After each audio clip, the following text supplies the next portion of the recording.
Panggilan bumi ke Autumn. Berhenti menatap saudaraku yang payah itu dan dengarkan aku. Aku berbalik dan menatapnya. Ya ampun, ku harap wajahku tak memerah. Ya, maaf. Aku bergumam. Dia menggelengkan kepala padaku. Semakin dingin. Dia melilitkan jaketnya lebih erat di tubuhnya. Oh ya, kau pasti tak sabar dengan acara menginap di akhir pekan ini? Jadi, kau tetap akan bawa kopermu yang penuh baju Chicago keren itu kan? Tentu, itu semua akan jadi milikmu.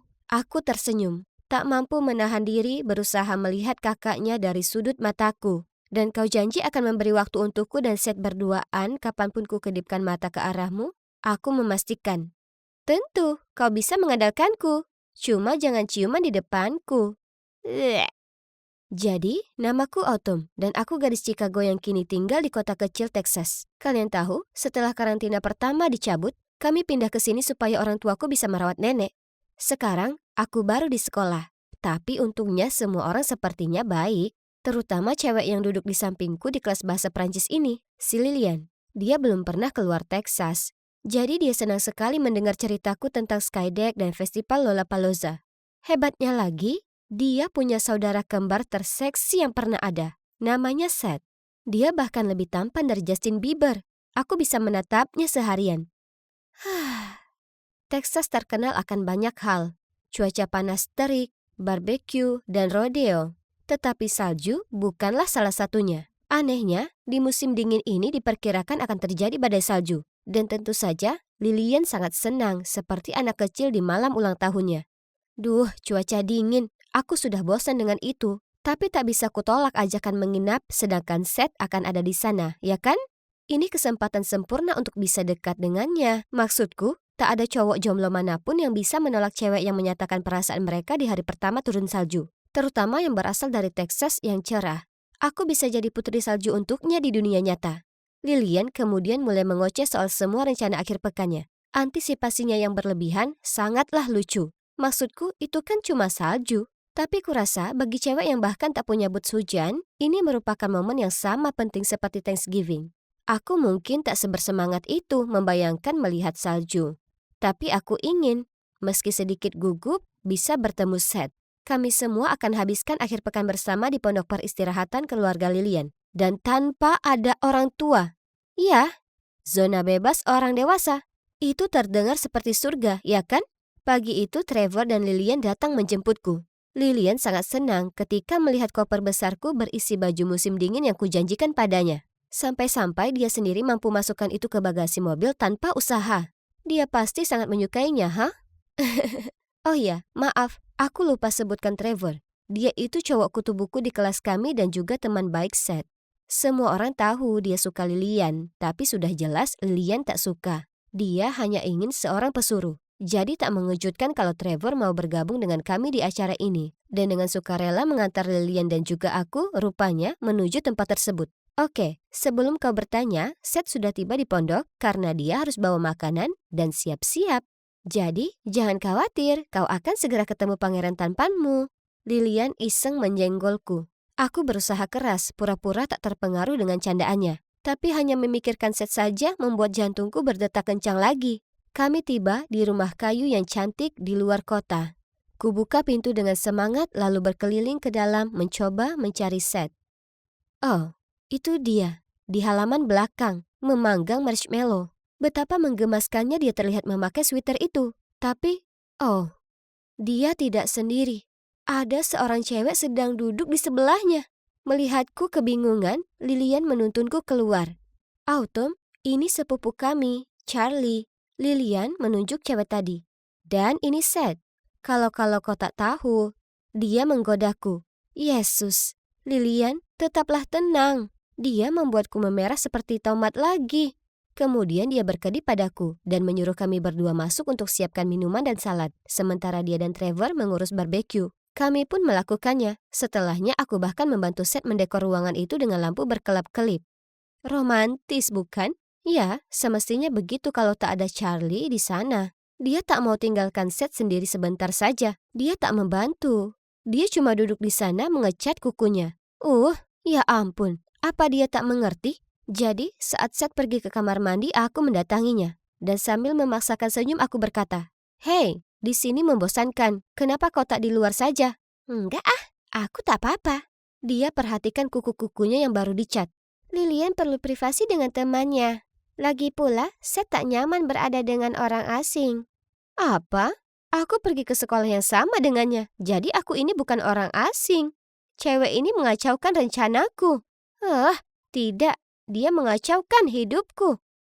Sejauh ini, malamku tak berjalan persis seperti rencana. Selain Charlie tak biarkan aku dekat-dekat dengan Seth, dia juga bersikap aneh di dekatnya. Diambilnya roti burger milik Seth dan menuangkan saus di atasnya. Ya ampun, memangnya dia itu siapa? Ibunya? Kemudian ada Trevor, yang terlihat benar-benar mematung saat Lilian berpegangan ke lengannya karena diserang serangga. Hah? Kukira Trevor menyukainya. Terserahlah, aku perlu waktu sendirian bersama Seth. Jadi aku mengedip ke Lilian, tapi dia hanya menatapku dengan tatapan kosong. Aku berusaha menendang kakinya di bawah meja, tapi dia menjauhkan kakinya dan sepertinya masih tak sadar. Aku tak tahan lagi, jadi aku masuk ke dalam untuk membuat coklat panas. Ku dengar langkah kaki di belakangku. Mengira itu Seth, aku berbalik siap untuk merayu. Tapi, itu cuma Trevor. Saat kau kembali ke Lilian manismu itu, tolong bilang kalau aku ini tak kelilipan. Justru, aku berusaha kontak mata dengannya. Trevor bergumam. Katakan sendiri saja, dia bukan Lilianku. Aku kesini untuk alasan lain. Hei, kenapa kau jadi tiba-tiba menggerutu? Ya ampun, aku cuma bercanda. Dia diam sejenak sebelum akhirnya mengatakan, Autumn, aku menyukaimu. Tapi Lilian baru saja memberitahuku kau suka Seth. Jadi aku tak bisa menunggu. Bingung, aku menjawab. Tunggu dulu. Jadi kau memberitahuku kalau kau suka padaku, bukan Lilian? Ya, tapi rencanamu dengan Seth tak akan berhasil. Cukup, aku tak menyukaimu. Sekarang tinggalkan aku sendiri. Aku segera pergi, bersiap membuat cowok yang sebenarnya kusukai terkesan. Bukannya buang-buang waktu dengan kutu buku ini. Suara Lilian di luar menghentikanku. Kau ini mikir apa sih? Kenapa kau cium Charlie? Dia itu harusnya jadi sepupu kita. Tapi kan dia bukan. Lagian tenang saja. Autumn toh tak ada di sini. Seth mengangkat bahu. Dia bisa keluar kapan saja. Kita sudah sepakat, jangan kacaukan ini. Kalau tidak, aku mau uangku kembali. Apa-apaan? Kurasakan amarah bergejolak dalam diriku. Aku cukup yakin ada asap mengepul dari telingaku. Aku hendak keluar ke sana melabrak mereka saat ada tangan menarikku, masuk lagi. Aku berusaha memberitahumu, tapi kau tak mau dengar. Lilian itu mempermainkanmu hanya demi koper baju Chicagomu. Dia sangat suka itu. Dan Seth pacaran dengan Charlie. Mereka berdua bagian dari rencana Lilian. Dia sudah membayar mereka. Wah, ini menyakitkan. Di sanalah aku mengira aku punya teman baru yang hebat. Dan calon pacar baru. Tapi itu semua hanya tipuan. Dan demi apa? Sebuah koper berisi beberapa mantel indah di dalamnya? Aku sedang pertimbangkan apa selanjutnya saat ponselku berbunyi. Itu info cuaca. Ternyata, badai salju diramalkan datang lebih cepat dan jauh lebih buruk dari yang diperkirakan sebelumnya. Kemudian semua ponsel kami mulai berbunyi. Itu dari orang tua kami. Mereka menyuruh kami tetap di dalam apapun yang terjadi dan memastikan kami menutup semua pintu dan jendela. Badai segera datang dengan penuh amarah. Awalnya, yang lain tampak terpesona menatap kepingan salju di luar jendela. Tidak untukku, tidak. Aku terlalu kesal karena tak bisa kabur dari orang-orang munafik ini dan pulang ke rumah. Kami berkumpul dan menyiapkan tempat bersantai di ruang keluarga. Semuanya baik-baik saja sampai sinyal telepon mulai nyala mati. Lalu internetnya mati total. Lilian bahkan berteriak dan membanting layar ponselnya saat dia sadar foto terakhir di Instagramnya belum selesai terunggah.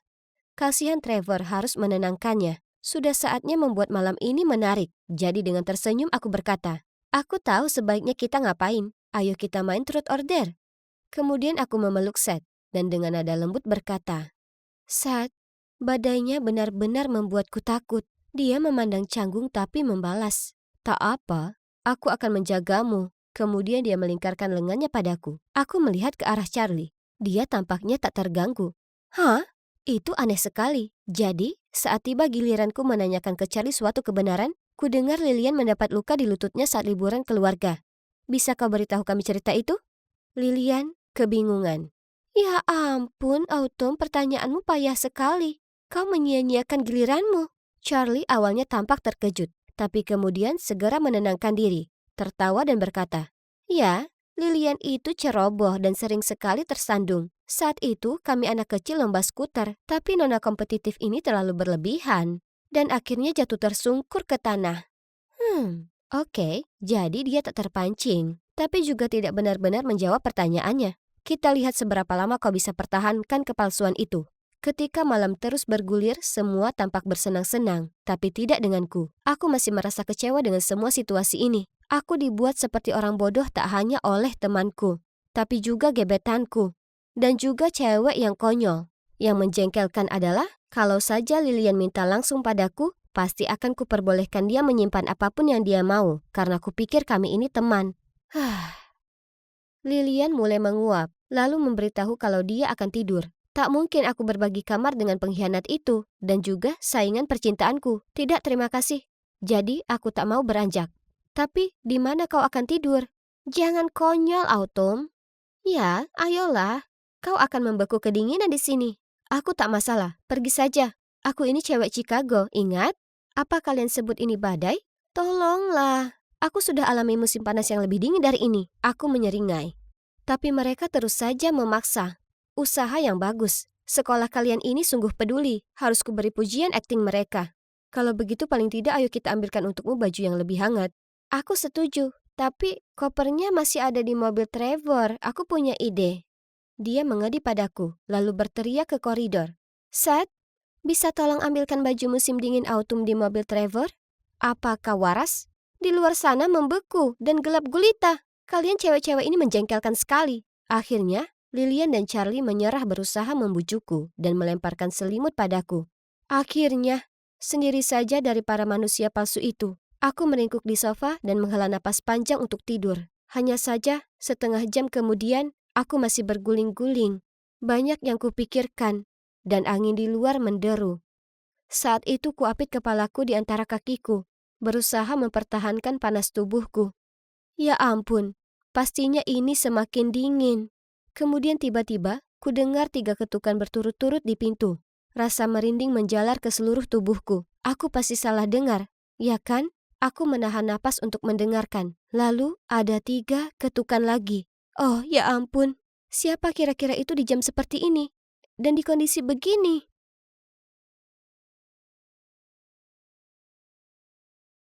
Semua jalan tertutupi salju. Tak seorang pun dengan pikiran waras akan pergi keluar di cuaca seperti ini. Tapi suara gedoran di pintu itu terus saja terdengar. Dan makin lama, makin keras. Apa mungkin itu Yeti? Ku dekap selimutku dan berharap itu akan berhenti. Tapi tentu saja tidak. Aku juga tak bisa tidur dengan kebisingan yang bikin panik ini. Yeti atau bukan? Aku harus memeriksanya. Jadi, aku merayap mendekati pintu. Rasa panik melandaku. Dan dengan tangan gemetar, aku membuka pintunya sedikit. Hah? Trevor? Ya, itu bukan monster salju. Itu Trevor yang hampir pingsan karena dingin. Tapi kedua tangannya masih berpegang erat pada sesuatu. Gemetaran dia berkata, I, ini dia. Pakai lagi beberapa pakaianmu. Kau nanti masuk angin. Kemudian dia memberikan koperku. Oh Tuhan, kau gila Trevor. Kau ini yang bakal masuk angin sekarang. Aku segera mendudukannya di sofa dan menempatkan selimut di tubuhnya. Lalu dengan cepat membuka koperku. Ini dia senjata rahasiaku. Penghangat badan. Aku memberinya beberapa dan mengambilkan mantel lain yang tak terkena salju. Ini, minum ini dulu. Akan kubuatkan secangkir coklat. Aku mulai menuangkannya secangkir air hangat dari botol termosku. Tapi dia menghentikanku. Listriknya, padam. Ujarnya gemeteran. Pantas, itu menjelaskan kenapa rasanya seperti di freezer di dalam sini. Kalau begitu tak ada coklat panas. Hei, jadi aku ini Autumn dan ini adalah bagian kedua dari ceritaku. Jika kalian belum lihat bagian ke-1, silakan kalian cek. Jangan terkecoh dengan namaku. Pastinya sedang musim dingin di Texas di sini. Dan badai ini sungguh gila. Sayang aku terjebak di pondok berlibur bersama dengan sahabatku yang pengkhianat si Lilian, kembarannya yang pembohong Seth, dan cewek rahasianya si Charlie. Ternyata Lilian hanya menginginkan pakaian Chicagoku, dan yang lainnya kecuali Trevor terlibat di dalamnya. Kembali ke Trevor. Karena aku tak menginginkan kematiannya dalam pengawasanku, jadi kugosok lengannya untuk menghilangkan rasa dingin. Ketika dia terlihat sedikit lebih tenang, aku menaikkan alis dan bertanya padanya, "Kenapa kau pergi keluar begini?"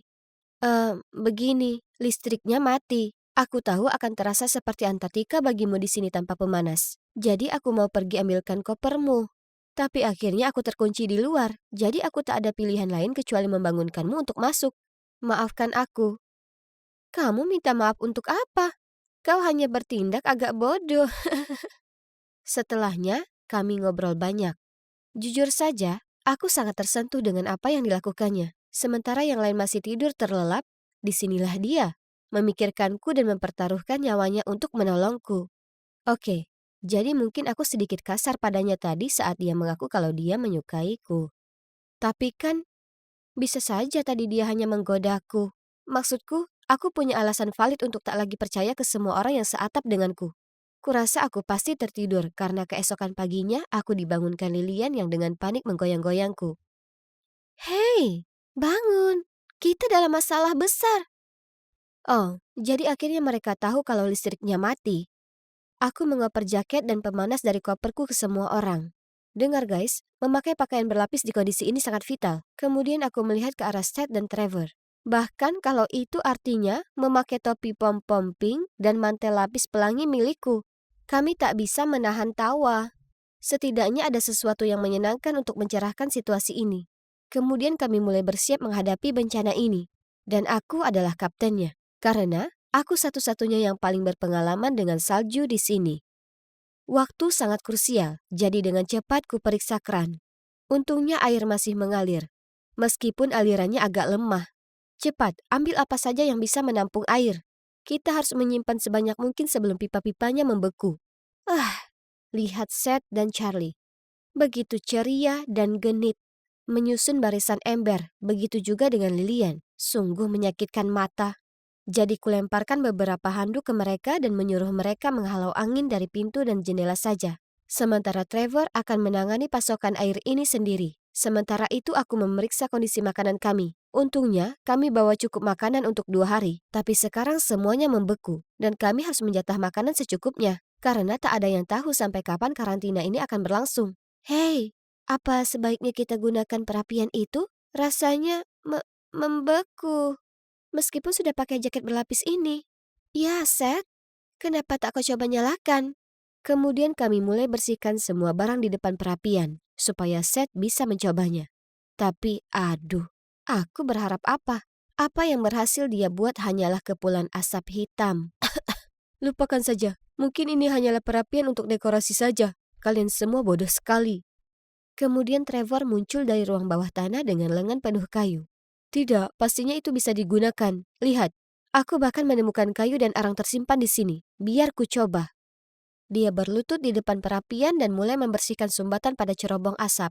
Setelah beberapa waktu, perapiannya bekerja. Wow, kita punya api. Kami semua berteriak dan melompat-lompat seperti orang gila. Lalu Lilian melingkarkan lengannya ke leher Trevor dan menciumnya di pipi. Merona, dia langsung menyekanya dengan tangannya, yang kemudian meninggalkan noda arang di wajahnya. Itu lucu sekali. Trevor adalah pahlawan sejati kami sekali lagi. Sementara Seth, ya, syukur pada Tuhan aku tak lagi naksir pecundang itu. Kasihan Charlie. Selamat bersenang-senang dengan cowok tak berguna itu. Berkat Trevor, kami sekarang punya api untuk tetap hangat dan untuk memasak makanan kami. Jadi, kami akan baik-baik saja, ya kan? Oh tidak, ponselku mati. Tepat saat kupikir aku dapat sedikit sinyal. Sini-sini berikan padaku. Apa kau tak tahu kita bisa mengisi daya ponselmu dengan buah-buahan? Seth mengambil ponsel dan charger Lilian lalu membawanya ke dapur. Sekarang itu aneh. Dia tak pernah terlihat seantusias itu melakukan hal yang berguna selama 2 hari terakhir. Kemungkinan dia berusaha menyelamatkan mukanya setelah kalah dari Trevor berulang kali. Aku menyaksikan dengan senang saat Seth menghujamkan charger ke sebuah pisang. Apa yang dulu kulihat di cowok ini ya? Trevor tertawa terbahak-bahak dan Charlie menghela napas lalu pergi menyiapkan sup untuk makan malam. Lilian melipat lengannya dan cemberut. Gimana? Ayo cepat! Seth menggerutu, lalu dengan ganas menikam charger itu ke pisang yang malang itu beberapa kali lagi. Ya ampun, itu sungguh bodoh dan terlalu lucu untuk menyuruhnya berhenti. Biarkan, itu tak akan berhasil. Ah, kau merusak chargerku dan buang-buang makanan kita. Kuharap aku bisa melemparmu saja ke badai itu. Seth menjejalkan pisang tertumbuk itu ke mulutnya. Siapa yang bilang ini terbuang? Ini makan malamku. Kemudian dia pun menyingkir ke sudut ruangan dan menutupi dirinya sendiri dengan selimut. Lucu sekali. Hei, jangan khawatir. Aku punya power bank di kamarku. Akan kuambilkan. Oh, hebat. Kau ini memang pahlawan berjubah zirahku. Selalu datang dan menyelamatkanku tepat waktu. Dia mengedipkan mata lalu memeluk lengannya. Trevor langsung melihatku lalu melepaskan diri dari Lilian. Untuk apa itu tadi? Apa dia serius saat mengatakan dia suka padaku? Dia sudah menolak Lilian lebih dari 2 kali. Dan jujur saja, aku memang merasa ada getaran aneh saat kami berdua saja di ruangan. Aku tak tahu lagi. Kemudian malam itu, kami putuskan untuk berkumpul dengan perapian untuk tidur. Karena itu satu-satunya tempat hangat di dalam rumah. Jadi, aku dan cewek-cewek lainnya ke kamar mengambil matras dan selimut. Ya, apapun yang bisa berguna. Ya Tuhan, saudaraku ini memang payah. Lilian tertawa saat dia mengambil bantalnya. Charlie menyeringai. Benar banget. Dia benar-benar menikam pisang itu sampai mati. Pisang yang malang. Aku terkekeh. Bercanda dengan mereka sebenarnya terasa menyenangkan. Kami terjebak di rumah ini bersama hanya Tuhan yang tahu sampai kapan. Jadi mungkin sebaiknya aku berhenti bersikap dingin ke mereka. Lagi pula, aku sudah benar-benar ilfil dengan Seth pecundang tak berguna itu sekarang. Bahkan Charlie pun tak memihaknya. Hah! Kami menata tempat yang nyaman di ruang keluarga dan menjalani beberapa hari berikutnya melewati badai. Di beberapa kesempatan, Lilian berusaha memeluk Trevor dengan alasan untuk meningkatkan suhu tubuh. Tapi, Trevor hanya menjauh darinya. Jadi pada akhirnya, Lilian membuat kami semua melakukan senam kardio yang memang berguna. Dan sangat lucu menyaksikan satu sama lain bersusah payah melakukan lompat bintang memakai 500 lapis pakaian. Charlie juga mengajari kami main beberapa permainan kartu untuk membunuh waktu, seperti solitaire dan go fish, yang kini aku sudah jago. Seth dan Trevor bahkan punya hobi baru mengukir kayu. Tapi hingga saat ini, aku belum bisa memastikan karya seni apa yang mereka buat. Dan akhirnya, setelah 4 hari terisolasi, badai sepertinya mereda. Kami mulai mendapat kembali sinyal ponsel yang stabil. Dan kami langsung menelpon orang tua kami untuk mengabarkan situasi ke mereka. Mereka bilang akan menjemput kami sesegera mungkin. Kami semua sangat senang dan juga bangga pada diri kami. Kami berhasil selamat dari badai hebat ini. Jadi, kalian mungkin bertanya-tanya apa ini akhir yang bahagia? Tak secepat itu.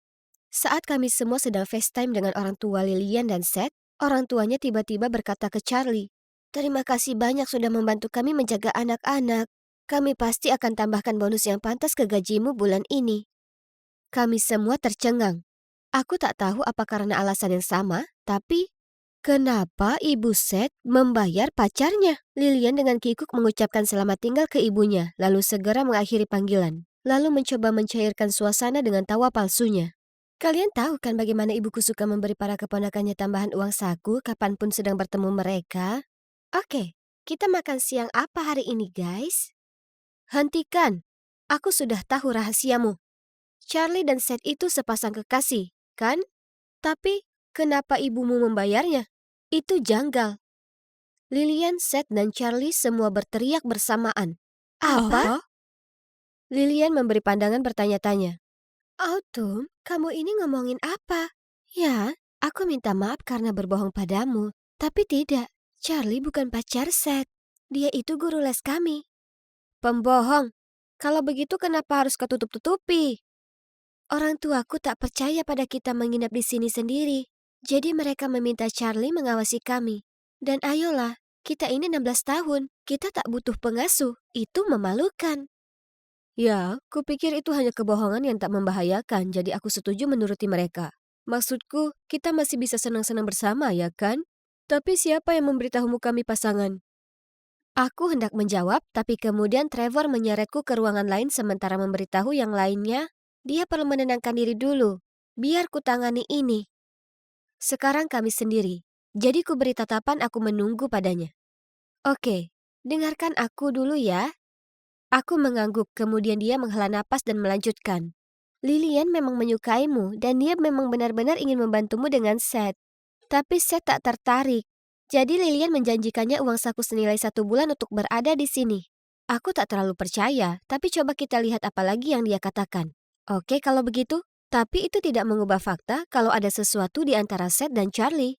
Ingat, ciuman itu sebenarnya itu tak nyata. Aku hanya menantang Seth untuk melakukannya. Charlie memang benar-benar guru les mereka. Dia ngomong apa sih? Kurasakan ruangan itu mulai berputar-putar. Dengar, aku sungguh sangat menyukaimu, Autumn, dan aku tahu seharusnya aku tak bohong mengenai beberapa hal. Tapi itu hanya supaya kau memberiku kesempatan. Hanya saja, sekarang Lilian berpikir aku menyukainya, dan aku tak pernah bermaksud memberi kesan yang salah kepadanya. Teganya dia menipuku seperti itu, jadi aku berteriak padanya. Aku tak akan pernah menyukaimu. Tindakanmu membuatku semakin membencimu. Berkat dia, aku salah menilai Lilian, Charlie, dan Seth. Meski, jujur saja, Seth mungkin bukan pembohong, tapi tetap saja dia bukan tipeku sama sekali. Trevor memberi tatapan putus asa, sambil memandang ke bawah. Kemudian bergumam, "Maaf, aku tak ingin mendengar permintaan maafnya yang menyedihkan." Jadi aku bergegas keluar dari sana dan duduk di teras yang membeku sampai akhirnya orang tuaku tiba. Setelahnya, semua kembali normal. Sekolah berlanjut. Lilian dan aku jadi teman baik dan dia sekarang memanggilku sahabat badai salju. Ah, sedangkan Trevor, kini aku menghindarinya sebisa mungkin. Aku tahu dia terus menatapku di sekolah. Bisa kurasakan lirikannya padaku. Tapi segera saat aku memandang ke arahnya, dia langsung berpaling. Ah, kurasa aku memang suka padanya, oke? Aku tak setuju dengan apa yang diperbuatnya, tapi harus kuakui, butuh orang yang cerdas dan imajinatif untuk membuat rencana semacam itu secara spontan. Oke, baiklah. Aku akan memberinya kesempatan lagi dan kita lihat kemana arahnya. Dan jika akan ada lagi badai salju, ya, kurasa dia itu cowok handal yang bisa menemani. Keluarga, mereka itu rumit. Betul. Aku pernah berpikir keluargaku sangat bahagia. Tidak. Sama seperti saat balon air jadi terlalu besar dan kemudian meletus. Ibu dan ayah berpisah setelah satu pertengkaran yang bodoh. Setelah itu, ayah keluar dari rumah. Aku dan adikku Katie diberi pilihan sulit. Salah satu dari kami akan tinggal di sini bersama ibu, dan yang lain akan pergi dan tinggal bersama ayah dan pacar barunya Zara. Katie itu sangat manis, baik, dan sensitif. Jadi kurasa merenggut kehidupannya dan membuatnya tinggal dengan ibu tiri baru bukanlah ide yang bagus. Aku ini kakaknya. Melindungi adikku adalah kewajiban. Jadi kuputuskan Katie tinggal bersama ibu, dan aku pindah dengan ayah dan Zara. Maju cepat beberapa bulan lalu, ibu jatuh cinta pada seorang pria bernama Glenn dan menikahinya. Aku tak yakin seorang Glenn. Aku hanya bertemu dengannya beberapa kali, tapi sepertinya terlalu sombong untuk kusukai. Namun kembali ke ayah, dan ternyata kehidupanku bersama mereka menyenangkan. Mereka membiarkanku pergi jika aku mau, jarang sekali menyuruhku melakukan tugas rumah. Sebaliknya Zara bukan orang yang jahat, dia memperlakukanku seperti keluarga. Dan untuk ulang tahunku yang ke-16, dia bahkan menyarankan ayah untuk memberiku kejutan sebuah mobil untukku sendiri. Hari-hari menyenangkan. Tapi ada satu kendala. Dari pesan-pesan adikku, kurasa ada sesuatu yang tak begitu baik dengannya. Jadi, aku datang menunjukkan padanya mobil baruku. Ya, sebenarnya hanyalah alasan untuk pergi dan memeriksa semuanya. Aku datang masuk ke rumah mendapati Katie sedang mengosongkan mesin cuci piring. Dia menangis. Maksudku, aku tahu pekerjaan rumah tidak menyenangkan, tapi tak seburuk itu sampai membuat seseorang menangis. Pasti ada sesuatu. Aku membuatnya minum, dan kami berdua duduk dan bicara. Dia cerita padaku soal Glenn. Dia tak menyukainya dan terus memberinya masalah. Katie mengatakan, dia selalu menganggapku duri dalam pandangannya, karena dia ingin ibu curahkan semua waktunya bersamanya. Dia menyuruhku melakukan semua pekerjaan rumah, tapi saat ibu datang dari kantor, dia bilang dia yang melakukannya. Jika aku coba mempertanyakan ini padanya, dia akan memberiku masalah dengan bohong ke ibu tentangku. Seperti suatu kali dia bilang aku berkata kotor padanya dan mencuri $20 dari dompetnya. Aku tak suka mendengar ini, jadi aku bertanya padanya, apakah kau sudah coba beritahu ibu apa yang terjadi? Dia menganggukkan kepala dan bergumam, ya, ibu bilang aku hanya malas dan iri. Aku merespon, kedengarannya ibu terbutakan cinta. Jangan khawatir, Dick. Dia akan segera sadar dan mengerti. Dia menyeka air matanya dan mengatakan, "Kuharap begitu, Rory, karena semuanya sungguh menyesakan di sini." Ku bilang padanya untuk beritahu aku lain kali jika Glenn melakukan hal licik. Wah, ternyata laki-laki itu suka bermain kotor. Beberapa hari kemudian, dia mengganti minyak masak jadi whisky. Jadi saat ibu mulai memasak, semuanya jadi terbakar. Glenn kemudian bergegas menyelamatkan dan menyalahkan Katie, mengatakan dia lihat Katie membawa botol whisky kemarin malam. Dia menduga Katie berusaha menyelundupkan beberapa. Kemudian Glenn memberitahu ibu kalau Katie memaksanya memasak stik untuknya. Jadi jebakan itu pasti ditujukan padanya. Ibu langsung percaya padanya daripada Katie dan menghukum Katie dengan membuatnya bolos kelas dansa dan harus lakukan tugas rumah saja. Kasihan Katie, dia sangat sedih. Tapi seminggu kemudian, Glenn yang berulah lagi. Kali ini Katie melihatnya, mengganti diet mayo ibu menjadi penuh lemak. Katie bergegas mencari ibu untuk menangkap basah Glenn. Tapi saat ibu tiba, ibu melihatnya mengoleskan diet mayo ke roti bagilnya. Ibu memarahi Katie karena mengatakan hal yang tak benar tentang ayah tirinya dan menghukumnya lagi. Ini menyebalkan. Adikku itu cewek paling baik dan dia tak layak mendapatkan ini. Belum lagi kenyataan bahwa jebakan-jebakan ini kedengarannya berbahaya. Ya, tidak terlalu untuk yang mayo, tapi kebakaran itu bisa saja berakhir sangat buruk. Glenn itu harus berhenti lakukan permainan itu, dan sudah waktunya aku tunjukkan padanya kalau tak seorang pun bisa mengganggu adik kecilku. Jadi, kusarankan kami tukar tempat selama beberapa minggu. Katie akan tinggal dengan ayah untuk lebih mengenal Zara, dan aku akan tinggal dengan ibu untuk lebih mengenal Glenn. Jelas saja Glenn tahu dia tak bisa macam-macam denganku, jadi untuk seminggu pertama dia tidak mengusikku. Ku gunakan waktu ini untuk mengisi tenaga, bersantai, menikmati masakan ibu, dan merencanakan balas dendam. Ketika minggu kedua tiba, aku sudah siap membuat hidup Glenn menderita. Nasib sial Glenn. Ibu bekerja lebih keras karena Glenn kehilangan pekerjaannya. Menjadi anak yang baik, kuantarkan ibu ke toko kelontong. Ibu senang sekali kubantu dan berjanji akan membuatkanku omelet kesukaanku. Saat kami masuk ke rumah, ibu memanggil Glenn untuk membantu membawa masuk tas belanja ke dalam. Dia berusaha membuat ibu terkesan dengan membawa tas tersebut sekaligus, tapi salah satunya sobek dan belanjaannya jatuh kemana-mana, termasuk sekotak telur. Ups! Ibu marah sekali dan berteriak padanya. Itulah yang kau dapat karena berusaha pamer dan jadi pria sok kuat. Sekarang aku tak bisa makan omelet untuk makan malamku, padahal aku sudah menantikannya. Haha, ekspresi wajah tercengangnya sangat lucu. Yap, kulubangi dasar tas tadi, supaya itu terjadi. Aku belum selesai dengannya, tak mungkin. Jadi dalam beberapa hari, saat ibu berangkat sangat pagi untuk bekerja, aku menuangkan sereal jagung di mana-mana, melempar pakaian kotor ke lantai, meletakkan mangkuk makanan anjing di atas sofa, dan keliling rumah dengan sepatu sneakers kotorku. Aku bahkan membawa ke sekolah sarapan yang disiapkan ibuku untuk Glenn. Jadi aku tahu dia akan terbangun lapar, kemudian menghabiskan waktu seharian membersihkan kekacauanku. Wajar Glenn tak senang denganku, jadi saat aku kembali dari sekolah, dia memasakku untuk memotong rumput. Pria ini tampak sangat lelah sekali, setelah menghabiskan waktu seharian untuk membereskan barang-barangku.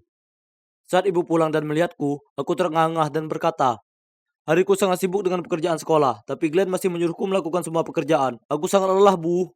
Ibu bergegas masuk ke dalam dan melihat Glenn nonton kartun. Kemudian ibu membentaknya, kau kan seharian di rumah, jadi kenapa bukan kau saja yang memotong rumput? Aku harus kerja, anakku harus melakukan tugas rumah. Jadi, apa tepatnya peranmu di rumah ini? Glenn tak bisa berkata-kata, tapi itu tak berhenti di sana. Karena ibu sangat marah, ibu membuatnya tidur di sofa. Glenn menghindariku setelahnya, tapi ini belum cukup. Aku harus pastikan dia tak akan mengganggu adikku lagi. Aku harus membuat Glenn sadar kalau caranya yang brengsek itu salah. Aku tahu ibu dan Glenn punya celengan di kamar mereka untuk dana anak masa depan mereka. Jadi saat mereka tak ada, aku menyelinap ke kamar mereka, memecahkan celengan itu, lalu menyembunyikan uangnya di jaket Glenn. Malam itu setelah makan malam, aku mau meminjam handphone ibu. Jadi ibu ke kamar mengambilnya. Saat itu Glenn mengambil jaketnya dan hendak mau pergi. Saat Glenn melangkah keluar pintu, kami mendengar teriakan panik di lantai atas. Itu adalah ibuku. Dia pasti sudah menemukan celengan yang rusak itu dan lari ke bawah memarahi Glenn. Dia berdiri di depan pintu kebingungan, lalu kemudian ibu memeriksa jaketnya dan disitulah uangnya. Dengan marah ibu melambaikannya di depan wajahnya. Apa ini Kau akan keluar menghabiskan tabungan untuk anak kita, ya kan? Kau ini tak menghasilkan uang, jadi berhenti mengacaukan semuanya. Mereka bertengkar di luar, jadi aku naik ke kamarku dan melihatnya dari jendela. Tiba-tiba sebuah mobil parkir dan keluar seorang cewek berpakaian indah. Oh wow, itu Katie. Dia lari ke ibu dan memeluknya. Kemudian, ayah dan Zara muncul. Ternyata Katie bersenang-senang di tempat ayah. Zara selalu ingin punya anak perempuan, jadi saat Katie datang, Zara sangat senang dan telah mengajaknya berbelanja, potong rambut, dan memanjakannya. Saat ibu melihat putrinya mendapat kehidupannya lebih baik dengan ibu tirinya, aku cukup yakin ia tersadar betapa buruk perlakuannya. Bisa kulihat dari wajahnya yang malu. Aku bergegas turun dan menyapa adikku. Kemudian aku berkata pada ibu, ibu seharusnya memperhatikan Katie. Glenn memperlakukanku dengan buruk. Dan ibu tak tahu betapa kerasnya Glenn terhadapnya. Kami menyayangimu, jadi tolong percayalah pada Katie, seperti ibu percaya padaku. Kemudian aku menengok ke Glenn. Anda ini suaminya, tapi itu tak berarti Anda bisa menggantikan kami di hati ibu. Ibu selalu menyayangi anak-anaknya.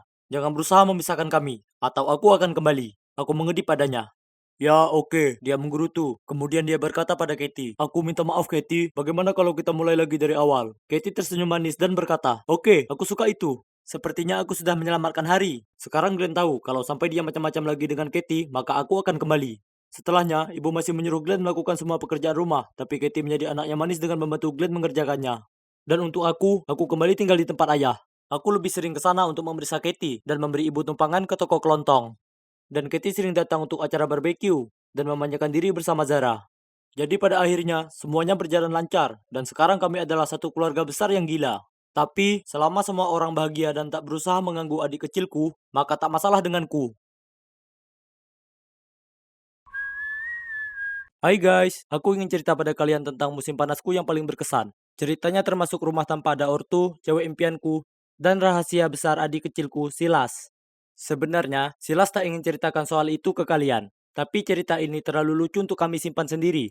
Jadi tetaplah menyimak, biar ku ceritakan apa yang terjadi. Bayangkan adegannya, di sana aku sedang makan corn dog saat orang tua kami memberitahu mereka akan pergi liburan di hari jadi pernikahan mereka yang ke-20 tahun. Itu artinya aku akan berada di rumah sendiri seminggu lamanya. Di rumah peternakan kami yang dikelilingi ladang yang sangat luas. Kedengarannya hebat kan? Tapi tunggu. Bahkan lebih baik, karena teman-teman masa kecilku yang kini tinggal di luar kota juga kembali ke desa untuk liburan musim panas. Tentu saja orang tuaku mengizinkanku mengundang mereka ke sini. Sedekat itu keluarga kami. Ya Tuhan, aku belum bertemu Carl lebih dari setahun, dan adik perempuannya Eli juga. Yap, tak ingin kukatakan aku naksir sekali pada adik sahabatku, tapi begitulah. Pokoknya, ini akan jadi surga musim panas. Tapi kalian tahu, manusia berencana, Tuhan menentukan. Ternyata orang tuaku tak mengajak Silas bersama mereka, karena mereka pikir aku sudah cukup besar untuk menjaga adikku. Ah, sungguh mengecewakan. Bagaimana bisa aku membuat Eli terkesan jika ada anak kecil pengeluh yang harus kujaga? Aku harus berpikir cepat. Jadi segera setelah kami lambaikan tangan melepas orang tuaku, kuberikan PS4 milikku dan berkata, Silas, kau boleh memainkannya hanya jika kau janji lakukan apa yang kuminta dan tak menggangguku. Tentu saja dia setuju. Maksudku, anak 8 tahun mana yang tak ingin main Fortnite? Sesekali kuperiksa dia, dan kuberikan jus dan cemilan. Selain itu, aku punya banyak waktu luang untuk kuhabiskan nongkrong bersama Carl dan Ellie. Semua berjalan lancar untuk beberapa hari pertama, dan tak ada yang menandingi berada dekat sahabatmu dan gebetanmu seharian lamanya. Wah, aku tak bisa melepaskan pandanganku dari Ellie. Dia sepertinya jadi makin cantik. Kemudian di suatu malam kami duduk-duduk di luar memandangi bintang. Itu sungguh romantis, terutama saat Carl menganggapnya membosankan dan meninggalkan kami berdua. Aku hendak melakukan trik menguap dan merentangkan tanganku untuk merangkul bahu Ellie. Seketika Silas muncul dan menyusup di antara kami. Kupelototi dia. Dengan gigi berkatup, aku bertanya padanya apa yang dia mau. Dia hanya mengangkat bahu dan berkata, Edward, sekarang aku bosan dengan permainan itu. Aku mau es krim. Ellie tertawa. Kemudian mereka berdua turun untuk mengambilnya. Apa? Beraninya si culun kecil ini mengacaukan pendekatanku yang mulus. Dasar perusak suasana. Aku perlu cari trik baru untuk menangani anak yang menjengkelkan ini. Jadi keesokan harinya, ku bilang pada Silas kalau dia ingin mengunduh permainan baru pilihannya, dia harus ke ladang dan mencari tongkol jagung dengan jumlah persis 200 biji di dalamnya. Dia terlihat ingin menangis, tapi dia pergi menuju ladang. Oh, betapa pintarnya aku mengirim adik kecilku untuk upaya yang sia-sia. Kuharap dia akan menyerah setelah beberapa jam, tapi tidak. Dia ada di sana dan mencarinya seharian. Dia bahkan berhasil menyeret Carl untuk membantunya. Pada akhirnya, dia masih tetap harus pergi dengan tangan kosong. Bagaimanapun, aku harus berterima kasih pada adik bodohku ini karena membantuku menghabiskan soreku yang indah bersama Ellie. Malam itu, kami semua duduk bersama di ruang tamu dan berbagi cerita hantu yang seram. Kuharap Ellie akan ketakutan sampai dia meringkuk di pangkuanku untuk berlindung. Jadi kuceritakan pada mereka tentang rumah kosong, yang termasuk properti keluarga kami. Kakekku dulu tinggal di sana, tapi sekarang sudah terbengkalai lebih dari 40 tahun lamanya. Ada banyak rumor tentang rumah itu berhantu. Seorang petani cerita, dia melihat hantu wanita di dekat jendela, tapi dia lenyap di udara. Dan orang lain berkata, mereka melihat sosok seram melayang-layang keluar rumah dan mengejar mereka. Eli terkekeh lalu berkata, Oh, seram. Sebaiknya kita memeriksanya. Apa? Bukan ini yang kubayangkan di pikiranku. Nyatanya, dia tak tampak takut sama sekali. Aku tak ingin pergi ke sana. Rumah itu tua dan seram. Memikirkannya saja sudah membuatku takut. Untung bagiku, Sila sangat tidak menyarankan kami dengan mengatakan bahwa dia mendengar ada yang menangis di rumah itu. Dan orang tua kami tidak mengizinkan kami ke sana. Dan kemudian entah dari mana, aku merasakan angin dingin berembus ke arahku dengan suara tiupan, membuat bulu kuduku berdiri. Dan boom! Lampunya mati. Seluruh ruangan menjadi gelap. Semua orang bingung. Apa yang sedang terjadi? Aku tak mau mati sekarang. Tidak sebelum aku sempat memberitahu gebetanku bagaimana perasaanku. Aku sedang terhanyut dalam hayalan menakutkan. Saat lampunya menyala kembali, semua orang langsung tertawa. Ya Tuhan, kudapati diriku duduk di pangkuan Eli dengan kepala di antara kedua tanganku. Rupanya adik kecilku yang jahil, yang ternyata sengaja mematikan lampunya untuk iseng. Sungguh memalukan. Ya sudahlah, setidaknya Eli berubah pikiran soal ingin memeriksa rumah itu. Tapi beberapa hari kemudian, hal-hal aneh mulai terjadi. Aku pergi mengambil cemilan dari simpanan rahasiaku di bawah tempat tidur. Tapi apa ini? Semua coklat batangan Snickers itu hilang. Itu tak mungkin Silas, karena dia benci coklat Snickers. Ya kan? Kemudian saat kami menonton film, Eli mulai menggigil. Jadi sebagai cowok yang mengagumkan, aku pergi mengambil selimut untuknya. Tapi semua selimutnya hilang. Saat aku kembali dan memberitahu keadaan Eli soal itu, Eli bilang itu aneh, karena kapan hari dia tidak bisa temukan piyamanya. Dan sebotol Gatorade Car juga hilang. Jadi, apa benar ada hantu di rumahku? Dan untuk adikku, dia bertingkah seolah dia dihantui. Dia jarang berbicara lagi, dan selama 3 hari berturut-turut, tepat di jam 6 sore, dia menghilang dari rumah selama berjam-jam. Ini sangat aneh, maksudku, itu adalah waktunya untuk acara favoritnya, dan dia sungguh tak akan melewatkan adventure time tanpa alasan yang bagus. Bagiku, menyenangkan kalau Silas tak ada di rumah, tapi karena aku ini kakaknya, aku masih harus memperhatikannya, karena ayah dan ibu tak akan terkesan kalau sampai aku kehilangan dia atau apa. Malam itu secara misterius dia menghilang lagi. Aku agak curiga, jadi aku pergi mencari Silas, tapi tak bisa kutemukan dimanapun. Panik, aku lari di sekitaran taman memanggil namanya. Akhirnya, aku merasa ada tangan menepuk bahuku. Aku sangat gelisah. Aku berbalik dan melihat Silas berdiri di sana. Aku membentaknya, "Kamu tak bisa kabur begitu saja tanpa pamit. Dari mana kamu tadi?" Tapi dengan tenang Silas menjawab, "Memangnya kenapa? Ini urusanku, bukan urusanmu." Kemudian dia langsung berlari masuk. Dia pasti sedang bercanda denganku. Baiklah kalau begitu, jika dia mau main rahasia-rahasiaan, maka aku juga tak keberatan jadi detektif. Aku harus mencari tahu. Aku mengumpulkan Ellie dan Carl dan menyusun rencana jenius. Keesokan harinya saat makan siang, sesuai rencana Silas masuk ke dapur dan semuanya sudah disiapkan. Aku menempatkan toples berisi permen yang mencolok di atas meja, dan seperti yang diperkirakan, Silas langsung mengambil segenggam penuh dan memasukkannya ke dalam mulut. Oh, lihatlah wajah bahagianya. Dia tak tahu apa yang kupersiapkan untuknya. Tepat setelah itu, kami masuk ke ruangan. Tak ingin ketahuan makan sembunyi-sembunyi, Silas dengan cepat sembunyi di bawah meja, dan tentu saja kami pura-pura tidak tahu dia ada di sana. Kemudian aku mengangkat toples itu dan berkata, "Teman-teman, coba tebak, aku memesan pil ini online. Ini permen tak terlihat yang legendaris itu, yang membuat mustahil untuk orang lain melihatku." Carl berakting terkejut. "Tak dapat dipercaya. Bagaimana kau mendapatkannya? Kudengar ini sangat populer, sampai terjual habis di mana-mana." Kemudian Eli bertanya padaku, "Berapa lama kami bisa menghilang jika memakan permen ini?" Ku jawab, "Kurasa jika kita hanya memakan 4-5 permen, kita bisa menghilang selama 45 menit." Kami melanjutkan sandiwara kami, lalu aku berkata agar meninggalkan toples itu di sini. Jadi besok kami bisa menjahili semua orang dengan kekuatan super baru kami. Aku mengedip dan semua mengangguk. "Sekarang kemana Silas pergi lagi?" Aku bertanya dan semua menggelengkan kepala. Lalu ku ambil sebuah apel dan dengan sengaja menjatuhkannya ke lantai. Kemudian langsung mengintip ke bawah meja untuk mencarinya. Sementara berpura-pura tidak melihat Silas di bawah meja. Dia tampak sungguh takjub dan berusaha tak mengeluarkan suara.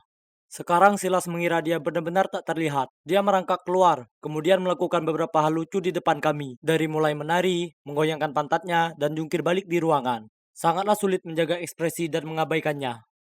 Kemudian di jam 6 sore, Silas pergi dari rumah dengan memakai ransel. Tapi karena dia mengira dia tak terlihat, dia langsung berlari melewati kami tanpa ragu. Dan tak lupa menjulurkan lidahnya keluar ke arahku sebelum pergi. Si idiot ini. Kami mengikutinya, dan coba tebak, dia pergi ke rumah kosong itu. Kami sembunyi di balik pohon untuk melihat, dan tiba-tiba pintunya berdiri terbuka. Aku sedikit takut, jadi aku bergelayut ke tangan Eli. Seseorang berlari ke arahnya, seorang gadis kecil. Oh tidak, itu adalah hantu. Eli berkata, "Ya Tuhan, dia memakai pakaianku." Kulihat lebih dekat dan menyadari dia bukanlah hantu, tapi nyatanya itu gadis sungguhan. Jadi Silas menyembunyikan gadis kecil di rumah kosong kami. Dan itulah kenapa dia terus memberitahu kami agar tak datang ke sini. Karena Silas mengira dia tak terlihat, dia terus mengelilingnya dan berkata, "Kau tak bisa lihat aku kan?" Dia kelihatan lucu sekali, karena gadis kecil itu terlalu bingung untuk mengerti apapun. Dan tepat saat itu kami menerobos masuk dan berteriak, "Kena kau!" Wah, wah, lihat siapa pemuda dewasa yang menyembunyikan pacarnya di sini. Aku menarik ransel Silas, yang berisi coklat Snickers. dan beberapa barang yang hilang. Silas terkejut dan terngangap. Itu tak seperti yang kau lihat. Gadis kecil itu menangis dan berkata, "Aku Sally, aku tersesat, jadi Silas menolongku." Silas berkata bahwa dia bertemu Sally suatu hari di ladang jagung. Dia sendirian dan lapar, jadi dia membawanya ke sini dan merawatnya. Dia tak berani cerita pada kami, karena dia takut kalau kami akan menertawakannya. Oh, aku tak mengira kalau adikku yang biasanya bodoh ini bisa berbuat kebaikan.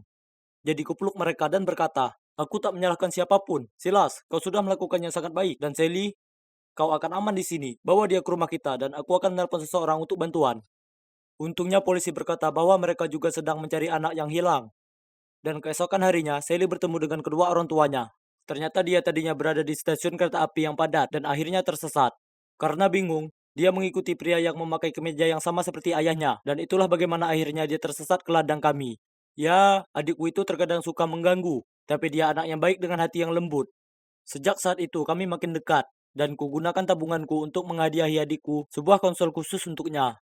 Sedangkan aku dan Eli, nah, kita sebut saja hubungan kami masih sebatas pertemanan untuk saat ini. Tapi Carl mungkin sudah tahu, dan dia kelihatannya biasa saja. Jadi beri saja aku waktu, dan doakan aku berhasil.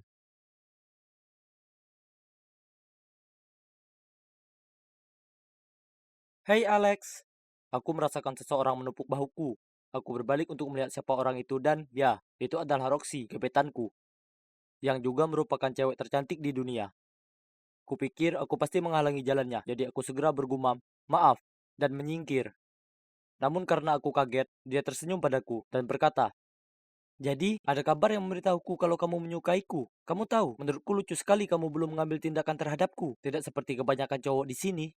Aku menatapnya dengan mulut ternganga. Apa aku sedang bermimpi? Aku mencubit diriku sendiri untuk memeriksanya. Tidak, ini nyata. Jadi, aku menganggukkan kepalaku dan bergumam, ya, temanku mengadakan pesta di rumah mereka pada hari Rabu. Kamu ingin datang?"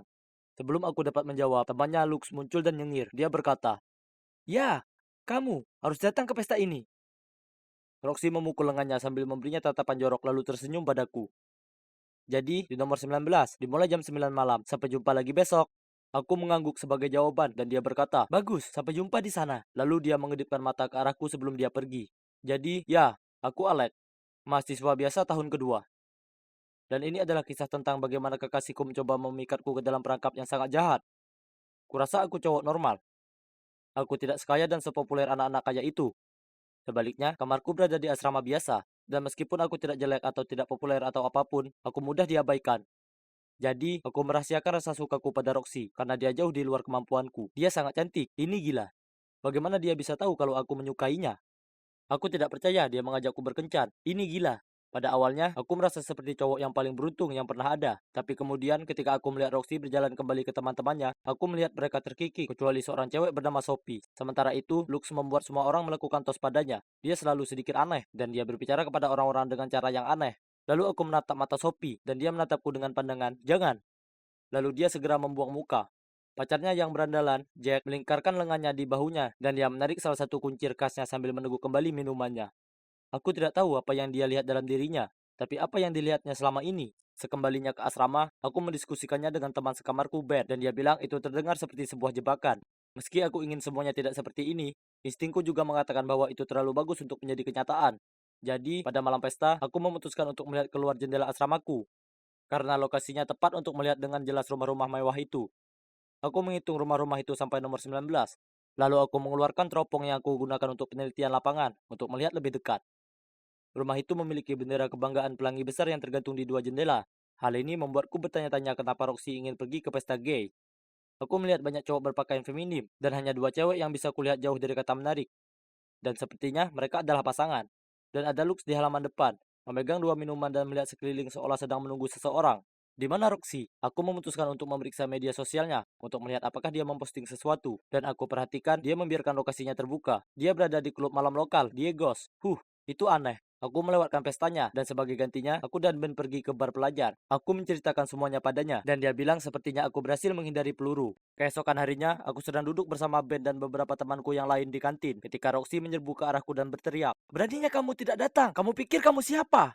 Lux muncul dan berkata, Ya, kenapa kamu tidak muncul? Aku hanya mengangkat bahu dan berkata, Roxy, aku tahu kamu tidak ada di sana. Lokasi ponselmu bersifat publik. Kamu berada di rumah Diego. Dia ragu-ragu lalu berkata, ya, temanku meminjam ponselku. Tapi apa yang kamu lakukan sungguh menyeramkan. Dasar stalker. Apa dia bilang? Roxy tidak pernah meninggalkan ponselnya, jadi aku tidak mempercayai ceritanya. Semua ini tidak masuk akal, jadi aku hanya berkata, terserahlah Roxy, lalu melanjutkan makan siangku. Setelah itu, dia mulai membuat hidupku seperti neraka. Dia memberitahu semua orang bahwa aku menguntitnya, sehingga banyak orang secara acak mulai mendatangiku dan memintaku untuk meninggalkannya sendirian. Kemudian seorang menutupi koridor asrama dengan selebaran bergambar wajahku dan tulisan Stalker tertulis di atasnya. Aku tahu Roxy ada di belakang semua ini. Itu sangat aneh. Tapi Lux lebih parah lagi. Suatu kali sepulang kelas, dia menyelinap ke arahku, meraih lenganku dan berkata, Hei Alex, kenapa kamu tidak datang ke pestaku? Aku mengatakan kepadanya bahwa aku melihat pesta itu dari kejauhan, dan itu bukan seleraku. Jadi dia menjawab, Hei, kamu punya masalah jika aku menjadi gay. Aku menggelengkan kepalaku dan memberitahunya bahwa aku tidak melakukannya, tapi dia tetap tidak mau melepaskan lenganku. Aku merasa lega ketika dia akhirnya melepaskanku, dan aku bergegas kembali ke asramaku. Dalam perjalanan, aku melihat Sophie duduk di luar kamar mandi bersama. Tunggu dulu, kenapa dia menangis? Aku bertanya padanya, apakah dia baik-baik saja? Tapi dia menyuruhku pergi. Meskipun aku tidak ingin ikut campur di tempat yang tidak seharusnya, tapi aku bukannya tidak berperasaan. Jadi aku meninggalkan botol airku untuknya. Dan sebelum aku pergi, aku berkata, jika kamu ingin membicarakannya, aku ada di sini untukmu. Aku sedang membuka kunci kamar asramaku ketika aku mendengar seseorang terbatuk di belakangku. Aku berbalik dan melihat Sophie berdiri di sana. Dia mengucapkan terima kasih atas airnya dan berkata dia ingin bicara.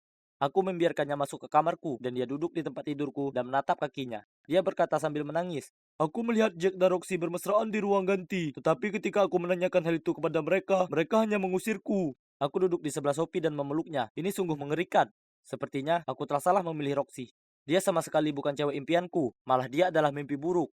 Sophie melanjutkan, lebih buruk lagi, Roxy mencuri tugasku dan mengumpulkannya sebagai miliknya. Itu harus diselesaikan besok dan aku tidak punya waktu untuk menulis yang baru. Dia mulai menangis lagi. Aku memberinya tisu dan berkata, kita akan menyelesaikan masalah ini. Tidak mungkin dia bisa lolos begitu saja. Mengerikan. Jadi, aku menyuruhnya mengirim email ke dekan perguruan tinggi dan tutor kursusnya untuk menjelaskan apa yang terjadi. Dia melampirkan tugas asli dan semua catatan yang dia tulis tentang tugas tersebut. Mereka berdua menghubungi kami kembali dalam beberapa menit dan mengatakan bahwa mereka akan menyelidiki hal ini. Sophie tampak sangat senang, tetapi kemudian tiba-tiba senyumnya menghilang dan dia memainkan salah satu kuncirnya sambil berkata, Alex, ada hal lain yang perlu kukatakan padamu. Tolong jangan membenciku. Lalu dia memberitahuku bahwa pesta yang Roxy mengundangku datang adalah sebuah jebakan. Roxy mengetahui aku jatuh cinta padanya dan dia merasa malu karena cowok biasa sepertiku berani menaruh perasaan padanya.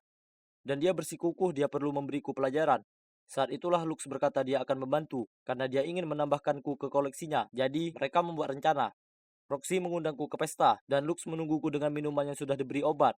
Rupanya ini adalah cara Roxy membungkamku dan memastikan aku tidak memandangnya dengan cara yang sama lagi. Wah, ini sangat jahat.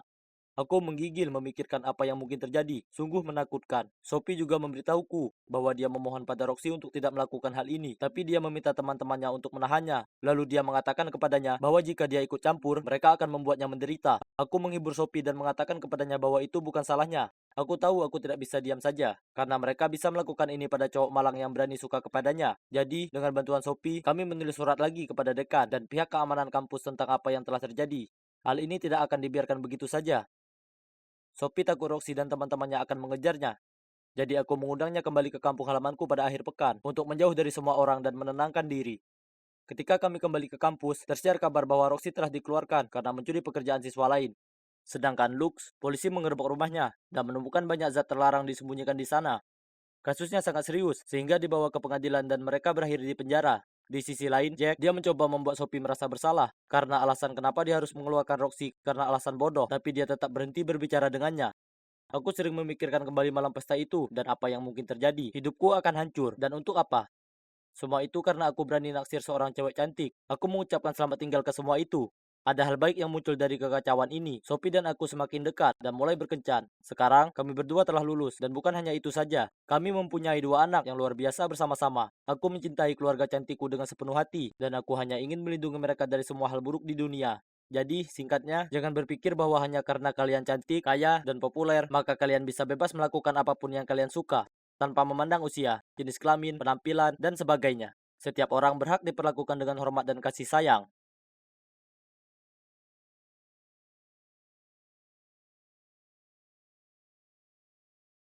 Hari ini tanggal 31 Maret, hari yang normal, ya kan? Ya, memang, tapi tidak untuk besok. Tidak, karena besok hari April Mop. Orang jahil sepertiku menunggu sepanjang tahun untuk hari di mana aku bisa mengerjai orang-orang tanpa membuat mereka kesal padaku. Aku sudah merencanakan trikku selama berbulan-bulan. Dan ya ampun, ini akan seru sekali. Aku menoleh ke sahabatku Ayah dan dengan senyum licik kukatakan, "Kau tunggu saja sampai besok. Ide kejahilanku akan melegenda." Kukira Ayah ingin tahu lebih jauh, tetapi ternyata tidak. Dia hanya meniup poni di wajahnya lalu menghela napas. "Fleur, kenapa kau tak lewatkan saja tahun ini? Lihat kenyataan, tak ada seorang pun yang menganggap kejahilanmu lucu. Cuma bikin tak nyaman dan mengganggu." "Apa? Tidak, itu tidak benar. Orang-orang suka sekali leluconku." Aku melanjutkan, "Kau ingat lelucon pensilmu ke Luna tahun lalu?" Aku mengangguk dan mendengus. Bagaimana mungkin aku lupa lelucon itu? Itu sangat lucu. Kubelah pensil Luna menjadi dua, mengisi pegangan pensilnya dengan tinta, lalu menempelkannya lagi seperti baru. Dan voila, ledakan tinta saat tes berlangsung yang kalau tidak pasti membosankan. Luna menangis terus karena dia gagal pada tes biologinya dan dia harus mengulangnya. Aku mengangkat bahu. Memang secara teknis itu benar, tapi tetap saja lucu. Dan pada waktu kau menukar musik pengiring tim pemandu sorak dengan heavy metal, lalu membuat mereka tampak bodoh pada pertandingan basket, dia merengut padaku. Ya ampun, berhenti jadi nggak asik. Aku membuat pengalaman SMA semua orang jadi berkesan. Jujur saja, kalau tak begitu, tak akan ada yang ingat tes membosankan dan pertandingan basket yang menjemukan. Aku terlalu sibuk bicara, sampai tak menyadari ada bola melesat ke udara hingga menghantam tepat ke kepalaku. Aduh! Dunia jadi gelap dan aku pingsan. Kubuka mataku melihat Ayah dan beberapa anak melongo melihatku. Kemudian guruku bergegas datang dan membubarkan mereka. "Fleur, apa kau tak apa?" Beliau dan Ayah membantuku duduk tegak. Lalu sembari mengusap kepalaku, aku menjawab, "Ya, aku baik-baik saja, tapi aku merasa agak pusing." Guruku menganggap lebih baik aku pulang lebih awal. Jadi beliau menyuruh Ayah mengantarku kembali pulang. Aku sangat lelah, tapi tidur saat ada kemungkinan aku mengalami gegar otak adalah ide buruk. Jadi aku bersantai dan menonton film di kamarku sampai ibu pulang kerja. Oke, jadi kepalaku sakit dan ruangan rasanya masih berputar. Tapi tak mungkin aku biarkan insiden kecil ini mengacaukan hari besarku. Aku punya rencana untuk dijalankan, jadi ku ambil buku catatanku dan mengecek semua ide jahilku dan daftar pelengkapan. Keesokan harinya, aku bangun pagi-pagi sekali dan hore, pusingku sudah berhenti. Wah, hari ini saatnya. Mari kita mulai mengerjai. Ku minta Ayah menemuiku lebih awal supaya aku punya waktu menyiapkan leluconku. Tapi yang membuatku kesal, dia muncul di waktu seperti biasa. Aku segera mendatanginya dan menepuk jam tanganku. "Kau kira jam berapa sekarang?" "Sekarang aku akan ketinggalan jadwal." Dia memberiku pandangan bingung. "Untuk apa? Ini bukan 1 April lagi. Hari ini tanggal 2. Kau kemarin tak masuk karena benturan di kepalamu, ingat?" "Apa? Kau bicara apa?" "Lihat, ini tertulis hari ini 1 April. Aku melambaikan ponselku di depan wajahnya. "Kalau begitu kalendermu salah. Coba periksa kalendermu. Sekarang, ayo berangkat." Dia berjalan pergi. "Tak mungkin. Jangan kau kira bisa membodohiku." Aku mengatakannya sambil berusaha mengejarnya. Segera setelah sampai sekolah, aku bergabung dengan teman-temanku di kantin untuk sarapan. Lalu Kelly menatapku dan berkata, "Bagaimana kepalamu?" Kukatakan kepalaku baik-baik saja dan memberikannya Oreo. Kalian tahu tidak? Dia memakannya tanpa ragu. Tapi setelah 1 gigitan, dia muntahkan itu ke tangannya. "Ew, apa itu? Yak." Aku menertawakannya dan berkata, "Haha, itu sandwich pasta gigi diapit biskuit Oreo." "Oke, aku minta maaf. Minum ini." Kemudian aku memberikan padanya sebotol cola. Dia menenggak seteguk penuh, kemudian segera memuntahkannya. "Hei, ini sangat menjijikkan." Kemudian dia lari ke kamar mandi untuk membersihkan mulutnya. Ya, kutuang kecap ke dalam botol itu. Aku mengikutinya ke kamar mandi untuk memeriksanya dan mendapatinya membilas mulutnya di bawah keran. Saat dia selesai, dia merenggut padaku dan berkata, "Fleur, ini tidak lucu. Kukira kau hanya lakukan lelucon bodoh ini pada 1 April. Sekarang aku harus tahan dengan napas bau kecap sepanjang hari." Aku memutar mataku lalu menyeringai. "Ya, betul kan hari ini tanggal 1 April?" "Bukan. Apa yang salah denganmu? Ini tanggal 2." Lalu dia segera pergi. Tunggu, apa? Apa maksudnya sekarang tanggal 2? Tak mungkin. Bagaimanapun, mengingat aku sudah terlanjur di sini, kuputuskan sekalian saja melakukan leluconku yang lain. Ku keluarkan toples Nutellaku dan menuju salah satu bilik, dan menunggu sampai cewek lain masuk ke pintu sebelah. Aku bertanya padanya, "Hei, permisi kawan, apa kau ada tisu toilet di sana?" Dia bersikap baik dan menjawab, "Tentu." Kemudian dia memberikannya padaku. Dengan cepat kuoleskan Nutella ke tanganku dan mengusapkannya ke tangannya juga. Waduh! Ya ampun, dia menjerit sangat keras dan aku tak bisa menahan tertawa. Ih, apa-apaan ini? Jijik sekali, dasar kau aneh. Kemudian dia berlari keluar untuk membasuh tangannya. Aku melangkah keluar. Tenang sis, itu cuma lelucon Aprilmu. Cuma Nutella. Tapi dia balik mencibir. Kau gila. Dan sekarang sudah tanggal 2. Ya ampun, kau ini kenapa? Kemudian dia pergi. Oke, jadi ini aneh. Kenapa semua orang bertingkah seolah hari ini tanggal 2 April? Di perjalanan menuju kelas, aku mengecek kembali ponselku. Iya, tertulis tanggal 1 April. Oke, aku paham. Ini adalah upaya bodoh semua orang untuk membodohiku.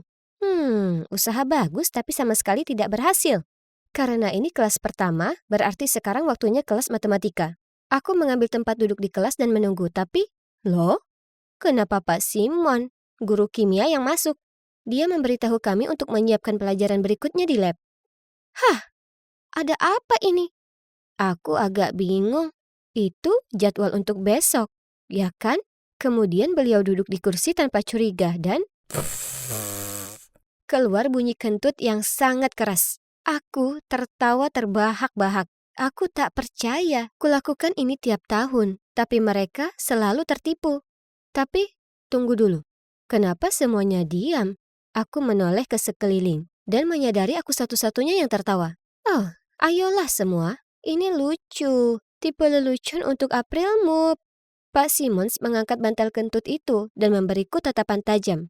Fleur, aku tak mengharapkan perilaku seperti ini dari anak seusiamu. Terutama mengingat bahkan ini sudah bukan hari Aprilmu. Dan apa kalian bisa percaya? Semua teman sekelasku setuju dengannya. Tak mungkin. Semua orang sudah tak waras. Tidak, memang begitu. Aku tahu itu. Kalian semua bohong. Aku menjawab panik sebelum mengumpulkan semua barang-barangku dan berlari keluar kelas. Aku benar-benar butuh ruang untuk memikirkan ini semua. Ini semua sangat tak masuk akal. Aku tak mungkin bisa tidur seharian penuh. Ya kan? Atau bola itu mengenaiku sangat keras sampai aku kehilangan ingatanku? Aku ingat aku makan malam lalu terjaga hingga malam untuk merencanakan lelucon-leluconku. Dan aku tahu aku lelah, tapi tak mungkin. Mereka yang gila, bukan aku. Selanjutnya, waktunya ke lab. Aku orang terakhir yang masuk. Lalu aku duduk di bangkuku dan memulai eksperimen.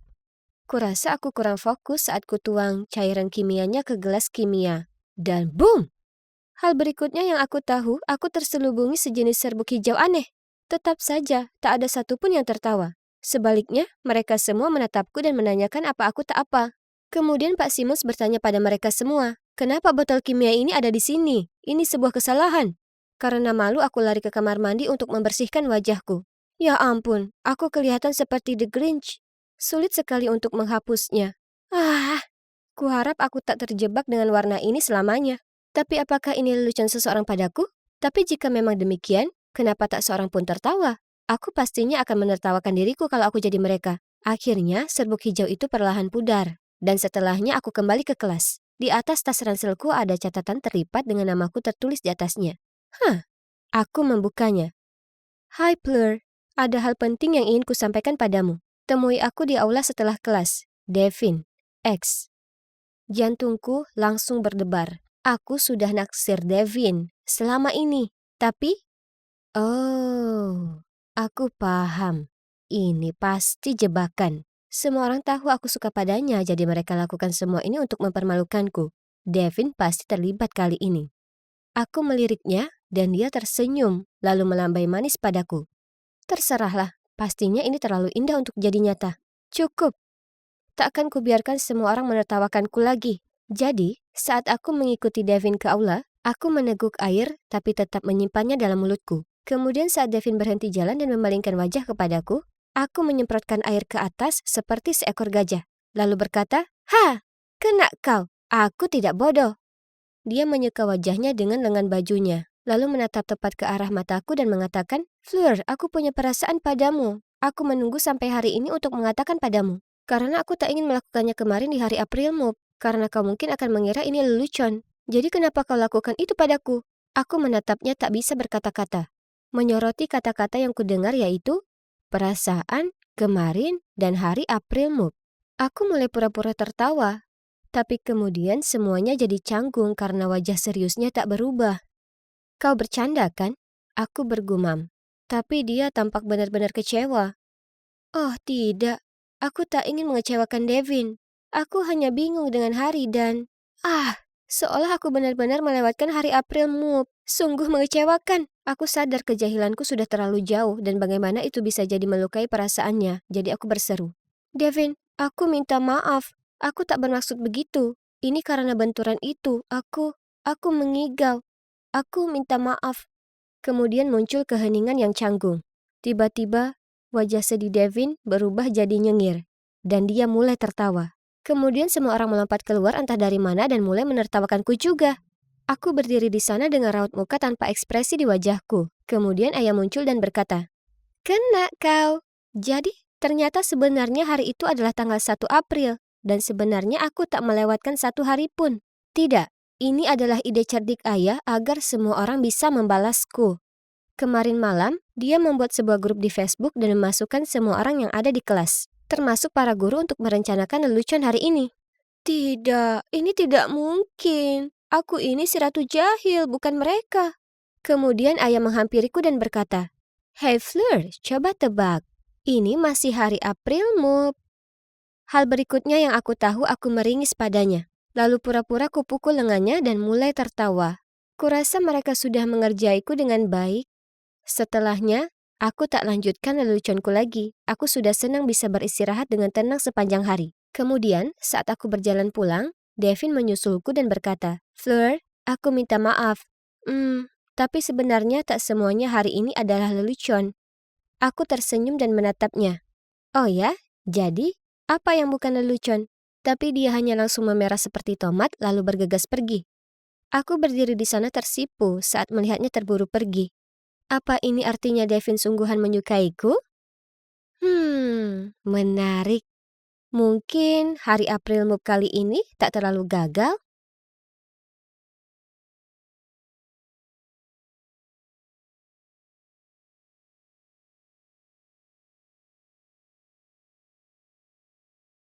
Kala itu cuma hari sekolah biasa dan aku sedang membereskan lokerku ketika tiba-tiba aku mendengar bisikan pelan dan memperhatikan kalau semua orang sedang menatap sesuatu. Oke, jadi ternyata itu bukan sesuatu, tapi seseorang. Karena cewek cantik ini berjalan di koridor seperti landasan pacu atau semacamnya.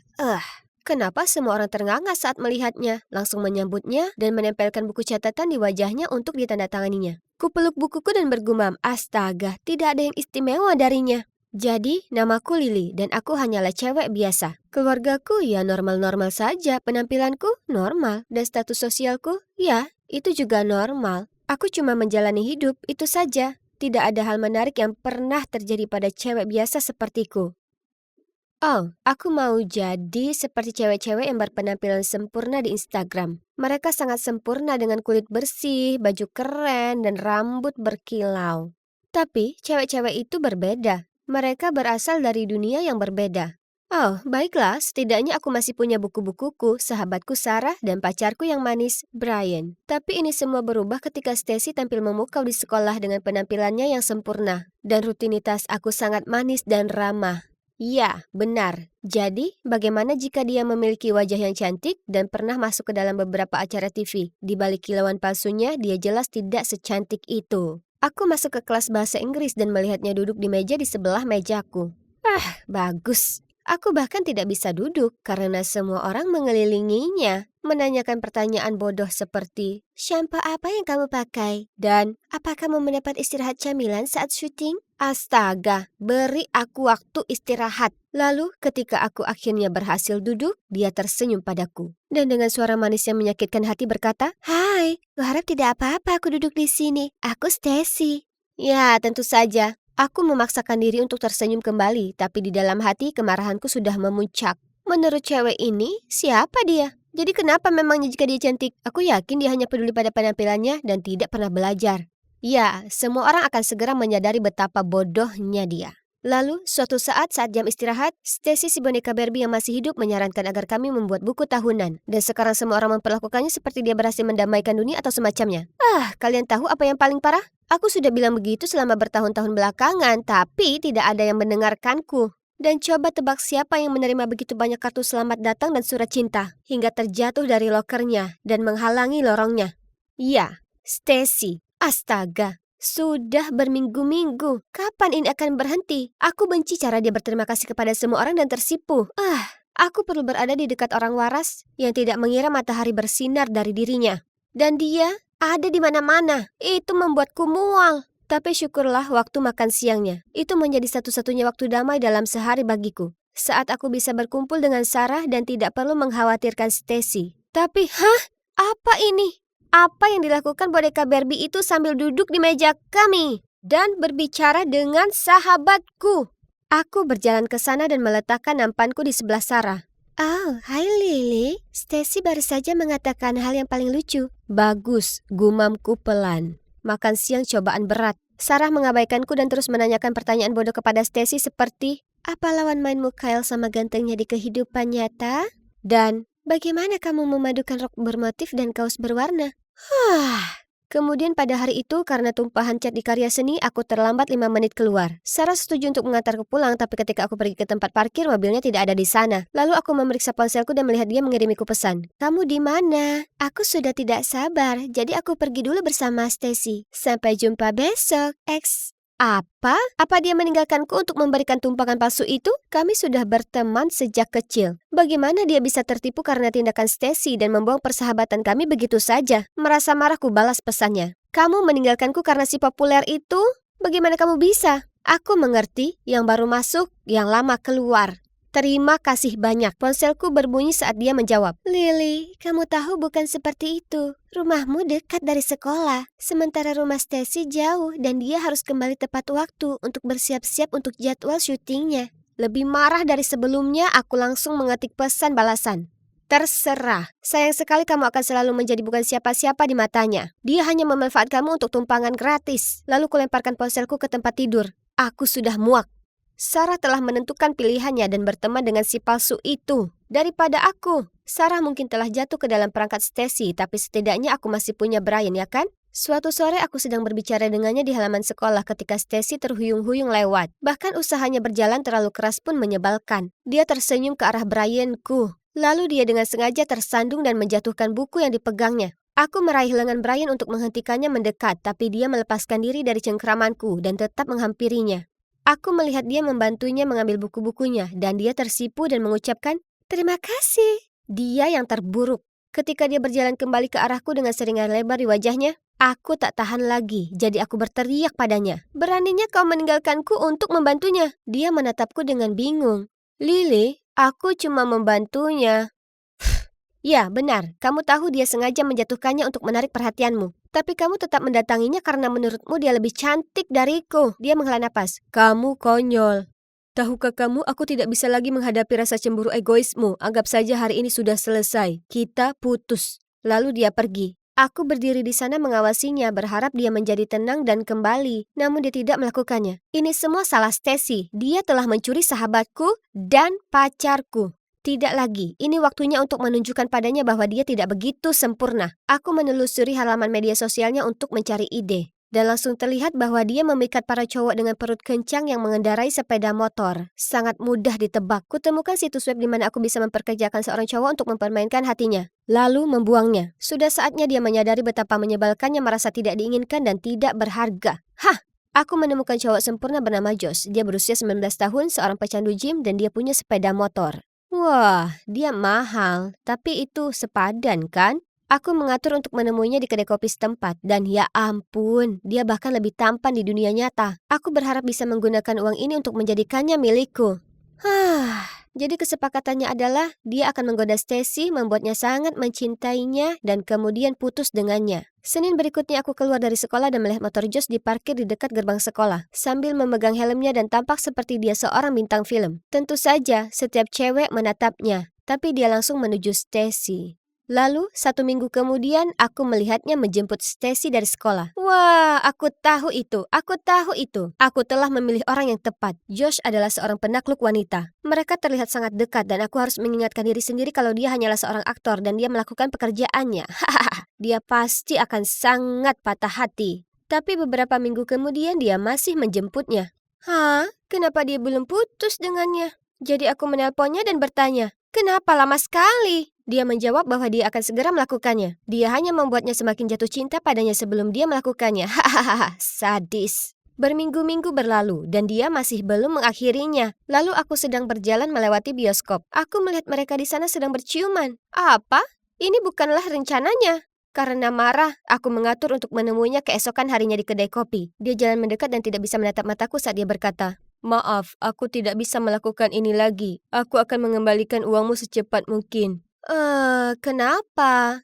Apa kamu jatuh cinta padanya atau semacamnya? Kataku bercanda. Terjadi keheningan yang lama. Lalu dia melihat ke arah meja dan bergumam. Ya, benar. Kenapa hanya aku satu-satunya di planet ini yang bisa melihat betapa palsunya dia? Terima kasih padanya, aku kehilangan sahabatku, pacarku, dan sekarang tabunganku. Cukup sudah. Aku harus melabraknya. Keesokan harinya sepulang sekolah aku mencoba menemukannya tapi dia tidak bisa ditemukan. Kemudian ketika aku melewati taman sekolah, aku melihatnya duduk di sana. Kena kau. Sudah saatnya memberitahunya apa yang aku pikirkan tentangnya. Aku bergegas menghampirinya dan membuka mulutku untuk berbicara, tapi, kenapa dia menangis? Saat dia melihatku, dia tersenyum dan berkata, "Oh, hai Lily, apakah ada kemungkinan kamu bisa membantuku?" Aku menatapnya dengan tidak percaya apakah dia mengira aku berada di bawah pengaruhnya dan akan menuruti perintahnya. Tapi kemudian aku melihat apa yang dia tangisi. Di tangannya ada esai bahasa Inggris dan huruf F besar di atasnya. Jadi aku menjawab, kenapa aku? Kamu pintar sekali. Kamu menjawab semua pertanyaan di kelas dengan benar. Aku tidak ingin dihakimi berdasarkan nilai burukku. Itu sebabnya aku tinggalkan sekolah lamaku. Anak-anak lain menyebutku si cantik tanpa otak. Aku pindah ke sini untuk memulai awal yang baru. Tapi sekarang aku masih gagal. Oke, jadi pada saat itu aku menyadari bahwa ada hal-hal yang aku kuasai. Nilaiku bagus, dan aku cukup hebat dalam mengingat fakta.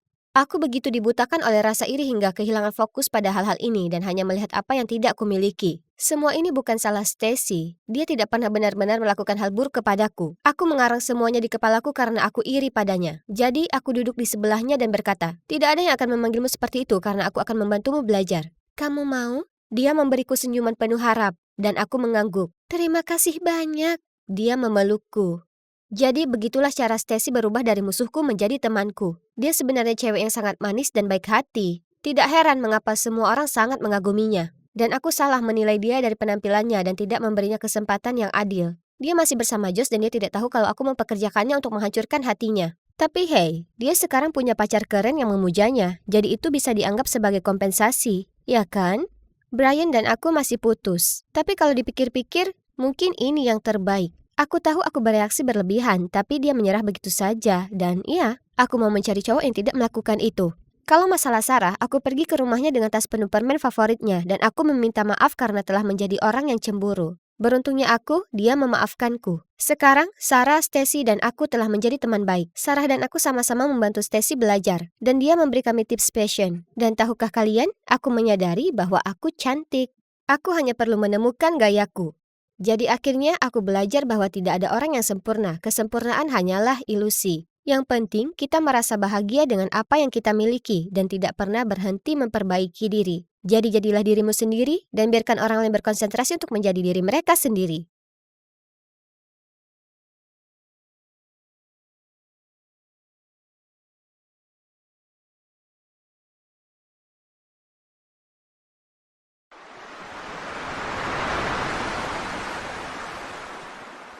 Hei, bangun. Siapa kau? Apa yang kau lakukan di kamarku? Apa? Maaf. Kau siapa? Ini kamarku. Cowok ini benar-benar gila. Dia bersikeras ini kamarnya.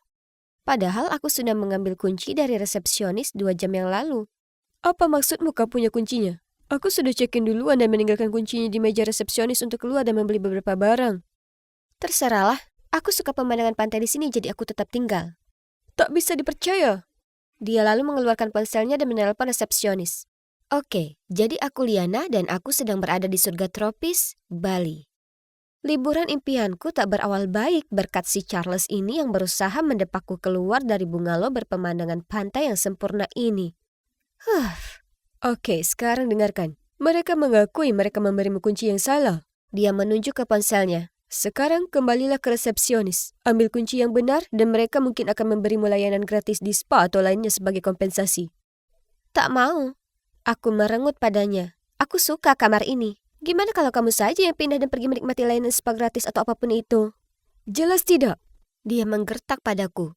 Aku sudah bayar ini jadi aku akan tetap tinggal. Setelahnya, kami lanjut bertengkar hingga aku merasakan sakit di dadaku. Dan hal berikutnya yang ku tahu, aku pingsan. Kurasa di sini terlalu panas untuk berdebat. Dia menaruh bantal di bawah kepalaku dan berkata, Nona, kau bisa berhenti pura-pura sekarang. Bangun. Aku punya firasat dia sedang menatapku, tapi aku tak bergerak. Baiklah, terus lanjutkan sandiwara kecilmu itu, tapi aku juga tak akan tinggalkan kamar ini. Hening. Dia pasti menyerah. Tapi kemudian aku merasakan ada beban di atas ranjang di sebelahku.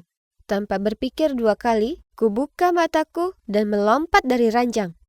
Oh, ternyata dia tak mencoba mencelakaiku. Sebaliknya dia hanya duduk di sebelah dan membuka laptopnya. Ups. Dia memutar matanya, menyuruhku pergi dan kemudian mulai mengetik. Aku mengibaskan rambutku ke belakang kemudian berkata, teruslah berkayal. Sekarang aku mau pergi menikmati hari yang cerah ini. Saat aku kembali, aku tak ingin melihat wajahmu. Setelahnya aku pergi dan menghabiskan sisa hari bersantai di pantai. Bali sangatlah indah. Di malam hari aku kembali ke bungalow dan siap untuk rebahan di tempat tidur. Hello, kataku saat aku masuk ke dalam. Wah, dia tidak ada di sana. Aku sudah menangkan perebutan bungalow ini. Kugunakan sisa energiku dengan melompat-lompat di atas ranjang dan menyanyikan, dia keluar, aku menang, dia pecundang, aku pemenang. Kemudian aku meringkuk di atas ranjang dan mulai terlelap. Brak! Aku tersentak bangun. Jendelanya sudah pecah. Dan di kaki ranjang terdapat sosok tinggi gelap. Aku menjerit sekencang-kencangnya, tapi dia menerjang ke depan dan menutup mulutku dengan tangannya. Diam, bisiknya di telingaku, kemudian menarik lepas maskernya. Itu Charles. Bingung, aku berseru. Apa ini? Kenapa kau pecahkan jendelanya? Cepat, ambil barangmu. Aku mendorongnya menjauh dariku dan duduk di sana dengan tangan dilipat. Usaha yang bagus, tapi jika ini caramu mengusirku, itu tak akan berhasil. Aku tak akan pergi.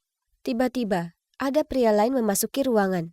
Charles memakai lagi topengnya dan dengan cepat meraih lampu dari nakas dan melemparnya ke arah pria tadi. Kuraih tasku dengan panik sementara Charles mengambil sesuatu dari ranselnya. Lalu kemudian dia menuntunku keluar ruangan. Kami lewat jalan belakang keluar dari bungalow dan menuju ke hutan. Kemana kita akan pergi? Dan siapa dia? Aku bertanya, tapi dia tetap diam. Katakan sesuatu. Ada apa ini? Diamlah sebentar. Sekarang aku akan membawamu ke bandara untuk tinggalkan pulau ini. Gumam Charles. Saat itu gelap gulita. Dan kususuri hutan mengenakan sandal jepit. Kemudian parahnya lagi, aku tersandung dahan dan lututku terluka. Hebat, dia menurunkan punggungnya dan berkata, naik. Aku agak curiga awalnya. Mungkin dia tak sejahat yang kukira sebelumnya. Setelah beberapa saat dia memutuskan kami sebaiknya istirahat di hutan sampai fajar tiba. Charles langsung tertidur begitu dia menyentuh tanah. Aku tak bisa tidur. Kemudian aku memikirkan kembali insiden di bungalow itu. Memikirkannya, aku ingat Charles mengambil sesuatu dari tasnya. Jadi, aku menyelinap mendekatinya dan pelan-pelan meraih kantongnya untuk melihat apa itu.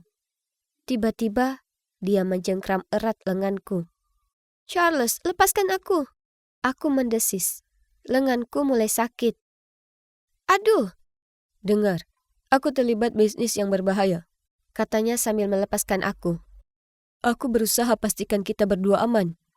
Oke, aku bisa lihat jelas kekhawatiran di matanya. Jadi aku bergumam, baiklah, Kemudian dia menggosok lenganku.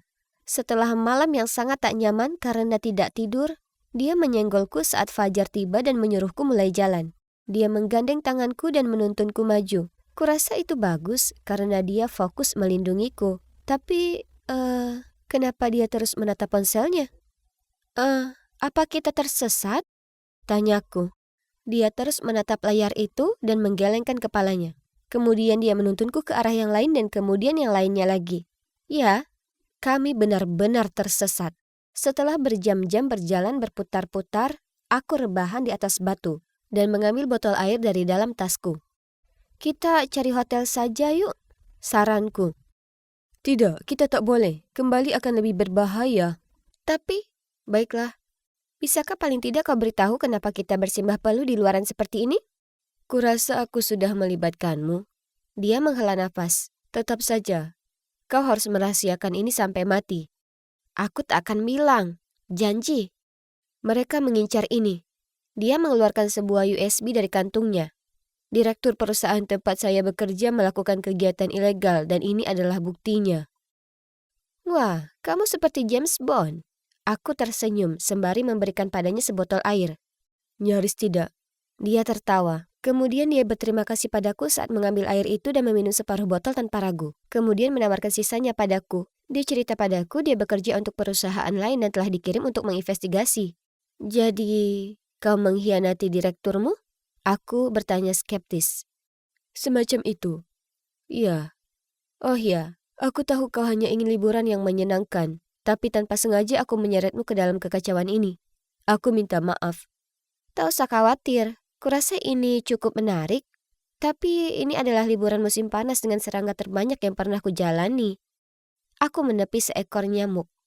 Aku mendengarnya tertawa. Tapi tunggu dulu, mengapa dia terlihat tidak jelas? Aku bergumam. Kepalamu berat? Kemudian aku melihatnya pingsan di depanku dan beberapa menit kemudian dunia menjadi gelap. Aku mengerjap-ngerjapkan mata. Kepalaku sakit. Aku terikat di sebuah kursi dan begitu juga Charles. Ada beberapa pria berwajah seram yang menatap kami. Oh tidak, ini pertanda tak baik. Seorang pria jalan menghampiri Charles dan dengan nada tegas berkata, Charles, serahkan USB-nya. Maka tak akan ada yang terluka. Aku tak tahu apapun soal USB. Gumamnya. Aku tak ingin mengancam gadis ini di sini. Tapi jika kau bersikeras, salah satu pengawal berjalan ke arahku, menjambak rambutku dan menariknya ke belakang. Jika menurutmu nyawanya tak berarti, simpan saja dan saksikan dia mati. Hentikan, jangan ganggu dia. Aku tak punya USB itu. Aku menjatuhkannya di suatu tempat di hutan. Kemudian dia menoleh ke arahku. Aku sangat menyesal sudah melibatkanmu dalam hal ini. Pria itu mencibir. Berhentilah bersikap emosional, Charles. Itu tak cocok untukmu. Aku gemetaran ketakutan saat pria itu mengeluarkan sesuatu dari punggungnya dan mengarahkannya padaku. Kesempatan terakhir, Charles. Dia berteriak. Tidak, itu ada di sakunya. Dia pasti menyelipkannya di situ saat kami ada di hutan. Apa dia sungguh percaya kalau aku akan kabur dan membeberkan bukti itu? Kemudian, Cut! Kerja bagus, kawan. Kita seharusnya dinominasikan penghargaan Oscar setelah ini. Aku bercanda, sementara pria itu berlutut dan melepaskan ikatanku. Sudah waktunya, kataku ketus, sambil mengeluarkan USB dari kantungku dan mulai memutar-mutarnya dengan jari. Aku menunduk ke arah Charles dan menyeringai. Terima kasih telah melindungiku dan sebagainya, tapi ternyata sudah kudapatkan yang kubutuhkan. Apa? Siapa kau? Charles bertanya padaku dengan terkejut. Jadi, kusudahi penderitaannya dan kuceritakan padanya semuanya. Ya, aku ini putri dari direktur perusahaan. Perusahaan yang sama dengan perusahaan tempat dia mencuri informasi rahasia. Ayah memintaku untuk pergi dan mencarinya. Kunci dari resepsionis yang keliru itu rekayasa, dan botol airku mengandung obat tidur ringan di dalamnya. Kau tak paham. Apa yang dilakukan ayahmu itu ilegal. Dia bersikeras. Aku memutar mataku. Ya, terserah apa katamu. Aku mulai beranjak pergi. Tolong, lihatlah sendiri. Periksa USB itu. Aku menggigit bibirku. Charles yang malang. Dia bukan tandinganku ataupun ayahku. Tak lama kemudian kami semua berada di pesawat dan terbang kembali ke US. Dan nantinya dia akan membayar apa yang sudah dia lakukan. Nah, pekerjaan tuntas dengan baik. Sekarang waktunya bersantai dengan segelas champagne setelah semua ini. Aku pantas menikmatinya. Satu ekstraksi sederhana di rumah dan perusahaan ayahku akan terselamatkan. Dan putri kecil ayah ini akan mendapatkan tepukan di pundak untuk pekerjaan lainnya yang terselesaikan dengan baik. Hore! Tapi harus kuakui, aku agak kasihan pada Charles. Menjadi bidak dari permainan orang lain. Dia sangat baik dan juga pintar. Tapi rupanya tak cukup baik untuk menyadari datangnya ini. Aku mengambil USB itu dari kantungku dan menatapnya. Tapi rahasia apa yang disimpan oleh ayahku? Kami tak ada hal yang mencurigakan, ya kan? Ayah memang banyak cerita tentang betapa kerasnya dia bekerja dan betapa jujurnya dia bersikap. Jadi, kenapa dia secara khusus memintaku untuk tidak mengintip file tersebut? Sedikit melihat-lihat tak ada salahnya, bukan? Aku tahu. Tak baik buatku tak patuh pada ayahku. Tapi, ayolah, aku ini putrinya. Aku siap untuk mengambil alih posisinya. Jadi, anggap saja ini sebagai langkah pengecekan ulang ya, hanya untuk memastikan. Aku menyesal melihat file tersebut. Benar-benar menyesal. Karena kebenarannya tak tertahankan. Ternyata, selama ini ayahku sudah berbohong padaku sejak awal. Jadi Charles sebenarnya mengatakan kebenaran. Dia mencuri rahasia kotor ayahku untuk mengungkapkannya. Ironis, bukan? Aku menertawakannya karena sangat mudah tertipu dan percaya pada kebohongan tentang perusahaan keluargaku, sementara aku sendirilah yang dibohongi. Kebenaran ini sulit untuk dicerna. Aku memikul beban penipuan dan kecurangan seumur hidup. Tidak, aku tak ingin hidup seperti itu. Ini sungguh keliru. Saat kuserahkan baik USB maupun Charles ke ayahku, aku tahu apa yang perlu kulakukan. Jadi kutunjukkan USB itu ke ayahku dan berkata, "Ayah, aku melihatnya. Jadi sekarang aku tahu segalanya. Tolong hentikan."